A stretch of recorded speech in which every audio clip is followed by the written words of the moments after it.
Olá, meu nome é Érica e eu estou aqui para apresentar meu trabalho, cujo tema é o efeito confiscatório nas multas tributárias. Primeiramente, falar que o Estado necessita de receitas para que continue a máquina estatal. Nisso, a tributação tem um grande papel, porque ela arrecada um grande número de recursos. Mas ao mesmo tempo que a tributação é um dever de todos os cidadãos para que continue o funcionamento estatal, ao mesmo tempo ela tem que ser justa, adequada, necessária e garantir os direitos fundamentais. Nisso, a Constituição ela estabeleceu alguns limites, alguns balizamentos, algumas limitações constitucionais ao poder de tributar dos entes federados. E um desses balizamentos são os princípios e as imunidades. Dentre os princípios, esse trabalho destacou o princípio do não confisco. O que seria isso? É a vedação do Estado adentrar no patrimônio do contribuinte de modo a devastar o seu patrimônio, garantindo o seu direito de propriedade. O problema é que não há um limite normativo para estabelecer qual é o critério para ter o efeito confiscatório. E outro aspecto também é que, apesar de não estar na Constituição, é pacífico na jurisprudência e na doutrina que esse princípio também é aplicado às multas tributárias. Esse trabalho buscou relacionar qual é o limite das multas tributárias para ter efeito confiscatório. O Supremo Tribunal Federal tem enfrentado vários julgados e ele determinou que deveria haver uma diferença entre as multas moratórias e multas punitivas. Quanto às multas moratórias, o limite seria de 20%. Quanto às multas punitivas, seria de 100%. Ultrapassado esses valores, teria efeito confiscatório.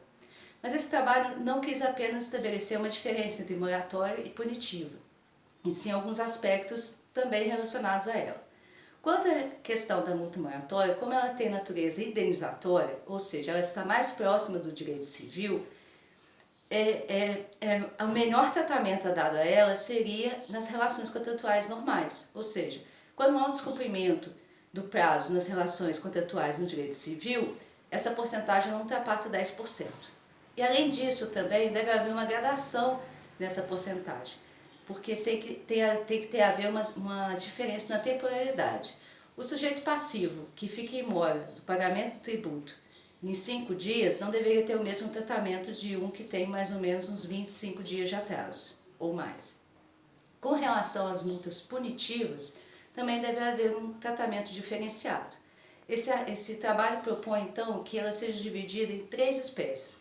A multa punitiva, caracterizada caracterizada com a situação do sujeito passivo, ou seja, se ele agiu de má fé ou boa fé, ou se também cometeu ilícito tributário, relacionado também com o ilícito penal. Com relação à multa punitiva, cujo sujeito passivo agiu de boa fé, essa multa não deveria ultrapassar 20%. Se agiu com má fé, não deveria ultrapassar 50%. E se agiu também com ilícito penal, por exemplo, sonegação ou fraude fiscal, essa multa não poderia ultrapassar 100%. Mas dentro dessa gradação, também outros aspectos devem ser considerados. Por exemplo, situações agravantes e atenuantes do sujeito passivo. Situações agravantes seriam, por exemplo, empresas que já recebem benefícios fiscais, elas deveriam ter mais atenção com relação ao pagamento do tributo e não cometimento de ilícito tributário. E também com relação a algumas empresas que trabalham com mineração, exploração, trabalham com alguma produção que seja perigosa, né, que seja tentatória contra a sociedade. Além disso, também tem situações atenuantes. Por exemplo, um sujeito que só agiu um erro no livro fiscal que não afeta substancialmente o tributo, deveria também ser atenuado. Isso tudo, essa proposta desse trabalho é fazer com que a multa tributária não tenha efeito confiscatório, mas ao mesmo tempo deve ser proporcional, porque não pode haver o mesmo tratamento conferido a multas punitivas e a multas moratórias. Obrigada.